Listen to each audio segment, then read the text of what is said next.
Hi viewers, welcome to our channel.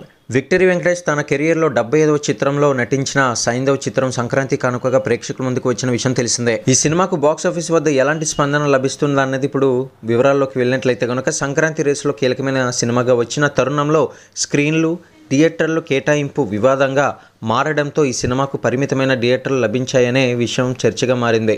దాంతో ఈ cinema 500 స్క్రీన్లను AP నైజాంలో సొంతం చేసుకోగా వరల్డ్ వైడ్ ఈ సినిమా 1100 స్క్రీన్లతో రిలీజ్ చేశారు. ఇక సంక్రాంతి సినిమాల మధ్య భారీ పోటీ ఉన్నప్పటికీ కూడా సైంధవ్ మూవీ ఓ మాదిరి వసూలను అయితే సాధించింది. ఈ సినిమాపై మిక్స్డ్ రివ్యూలు అయితే ఉన్నప్పటికీ ఈ మూవీ 4వ రోజు 2.80 కోట్ల రూపాయలు కలెక్ట్ చేసింది. ఇక ఈ సినిమా ప్రపంచవ్యాప్తంగా 4.30 కోట్ల రూపాయలు అయితే వసూలు చేసినట్లుగా తెలుస్తుంది.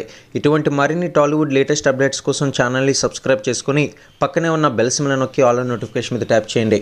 తద్వారా మేము పెట్టే ప్రతి ఒక్క అప్డేట్స్ అనేది ముందుగా మీరు పొందగలుగుతారు.